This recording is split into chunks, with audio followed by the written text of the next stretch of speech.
अगर सरकार को समझ में नहीं आ रही है ये बात, तो भगवान ही मालिक है। और मैं केवल इतना ही कह सकता हूं कि जो सरकार किसानों की उपेक्षा और अपमान करेगा, वो सरकार ज़्यादा दिन चलने वाली नहीं है। एक तरफ किसान परेशान, सीमाओं पर डटे हैं लाखों की संख्या में, और इधर जो भी किसानों के पक्ष में बोलता है, भारतीय जनता पार्टी के लोग और सरकार की तरफ से लोग उनको बोलने नहीं देते। स्वर्गीय वाजपेयी जी के प्रधानमंत्रित्व काल में जिस धान का कीमत 550 रुपये प्रति क्विंटल था, उसको मनमोहन सिंह जी के नेतृत्व वाली सरकार ने सीधे 1100 रुपये प्रति क्विंटल करने का काम किया। सीधा दुगना करने का काम हुआ।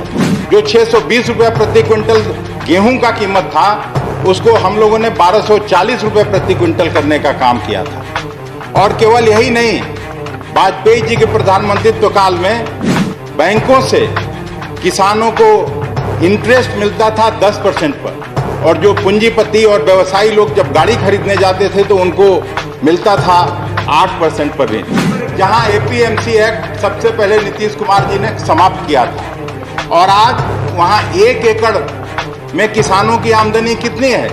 3000 रुपये। पंजाब और दीपेंद्र हुड्डा जी के राज्य में सबसे ज्यादा, जहां मंडियां काम कर रही थी, जहां न्यूनतम समर्थन मूल्य मिल रहा है, वहां 15,000 से ज्यादा 1 एकड़ में किसानों की आमदनी है। और यही कानून आप ला रहे हैं। दंकल प्रस्ताव आया था, उस समय भी विरोध हुआ था। क्यों विरोध हुआ था? क्योंकि किसानों के बीज पर आक्रमण हो रहा था। आज जो आप ला रहे हैं, जो भी कृषि मंत्री जी चले गए भाषण करके, लेकिन ये सीधा खेती और खलिहान। मंत्री जी के भाषण के बाद ऐसे ही पूरा सदन और तनाव में चला गया। एक तरफ किसान परेशान, सीमाओं पर डटे हैं लाखों की संख्या में, और इधर जो भी किसानों के पक्ष में बोलता है, भारतीय जनता पार्टी के लोग और सरकार की तरफ से लोग उनको बोलने नहीं देते हैं। मैं चाहता हूं, ऐसा कभी नहीं हुआ, अभी हो रहा था। आप क्यों मेरा समय ले रहे हैं? वो आप कर रहे हैं ना, ये तो कर रहे हैं। एक तरफ कोरोना महामारी ने जिस तरह जनजीवन और अर्थव्यवस्था पर दुष्प्रभाव डाला है, वह मानव इतिहास में विश्व युद्ध के बाद कभी हुआ नहीं। और आज जिस स्थिति में, मैं जानता हूं समय की कमी है, इसलिए मैं सारी बातों का उल्लेख नहीं कर पाऊंगा, लेकिन मैं धन्यवाद देना चाहता हूं नेता प्रतिपक्ष आदरणीय गुलाम नबी आज़ाद साहब को, जिन्होंने आज की परिस्थिति के बारे में, किसानों के बारे में जो चिंता जाहिर की और जिस तरह से अपनी बात रखी, उसके बाद भी अगर सरकार को समझ में नहीं आ रही है ये बात, तो भगवान ही मालिक है। और मैं केवल इतना ही कह सकता हूं कि जो सरकार किसानों की उपेक्षा और अपमान करेगा, वो सरकार ज़्यादा दिन चलने वाली नहीं है। ये इतिहास बताता है। हम खुद एक किसान हैं, और 2004 में कृषि महकमे का काम भी देखता था। सरकार में रहते हुए आदरणीय शरद पवार साहब मेरे बड़े सहयोगी थे, वरिष्ठ सहयोगी थे। वो कार्यकाल भी मैं देखा, और उस कार्यकाल में शरद पवार जी पूर्व के सारे, जब बजट पास होता था, कृषि विभाग पर कोई चर्चा होती थी, तो सारे कृषि मंत्री को बुलाते थे। स्वर्गीय चतुरानंद मिश्र जी को मैं देखा उनसे बात करते हुए। राजनाथ सिंह जी जो अभी आपके साथ मंत्री हैं, वो कृषि मंत्री रहे थे अटल बिहारी वाजपेयी जी के साथ, उनको बुलाते थे। स्वर्गीय बलराम जाखड़ साहब को बुलाते थे, प्रकाश सिंह बादल साहब को बुलाते थे, देवेगौड़ा जी को बुलाते थे। सबसे चर्चा करते थे, खुले तौर पर चर्चा करते थे। और पहली बजट में आदरणीय मनमोहन सिंह जी ने सभी किसान संगठन के लोगों को बुलाकर और बात किया था। और मैं फक्र के साथ कह सकता हूं, आपकी तरफ से बार बार ये 1.5 गुना आमदनी की चर्चा होती है, लेकिन जिस समय मैं मंत्री था, पहली बार ये फैसला हुआ, उस समय 11वीं पंचवर्षीय योजना चल रही थी, पहली पंचवर्षीय योजना से लेकर 11वीं पंचवर्षीय योजना तक पर अगर प्रकाश डाला जाए तो कभी भी 10 रुपये, 20 रुपये, 50 रुपये प्रति क्विंटल भले ही बजट में एमएसपी के लिए बढ़ोतरी होती थी। और हमको अच्छी तरह से याद है कि स्वर्गीय वाजपेयी जी के प्रधानमंत्रित्व काल में जिस धान का कीमत 550 रुपये प्रति क्विंटल था, उसको मनमोहन सिंह जी के नेतृत्व वाली सरकार ने सीधे 1100 रुपये प्रति क्विंटल करने का काम किया था। सीधा दुगना करने का काम हुआ था। जो 620 रुपये प्रति क्विंटल गेहूं का कीमत था, उसको हम लोगों ने 1240 रुपये प्रति क्विंटल करने का काम किया था। और केवल यही नहीं, वाजपेयी जी के प्रधानमंत्रित्व काल में बैंकों से किसानों को इंटरेस्ट मिलता था 10% पर, और जो पूंजीपति और व्यवसायी लोग जब गाड़ी खरीदने जाते थे तो उनको मिलता था 8% पर ऋण। 8% पर। आप शायद उस समय हाउस में नहीं थे उस वक्त। So honorable member, you have to start concluding. Pawar साहब ने ये बात कह के और सीधे उसको 6% पर पहले लाने का काम किया और अब 4% पर है। मेरा कहने का मतलब ये है, कांग्रेस पार्टी शुरू से किसान और खेती मेरी पार्टी की प्राथमिकता रही है, प्रतिबद्धता रही है।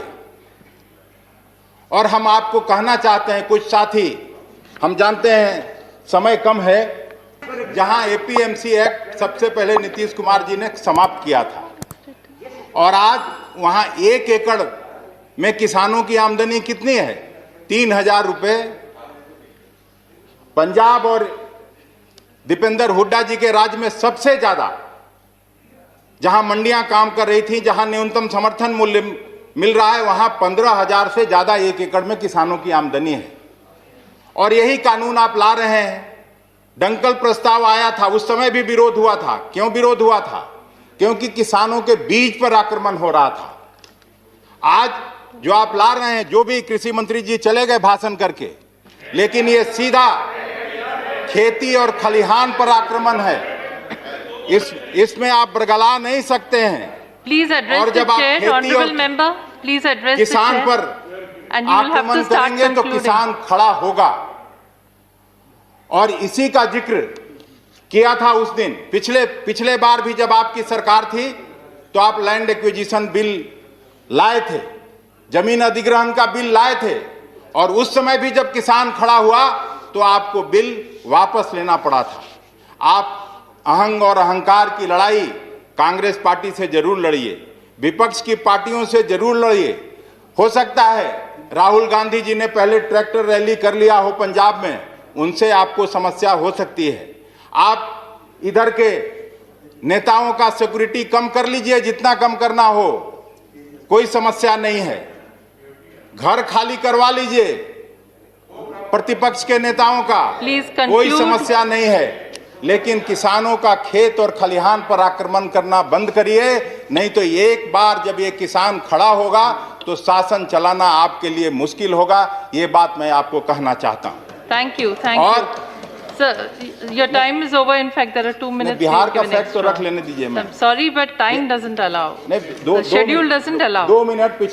पिछले 4 वर्षों में, Please conclude. 17-18 में 20,000 मेट्रिक टन गेहूं खरीदा गया, जो बिहार प्रदेश की पूरी उपज का 0.29% था।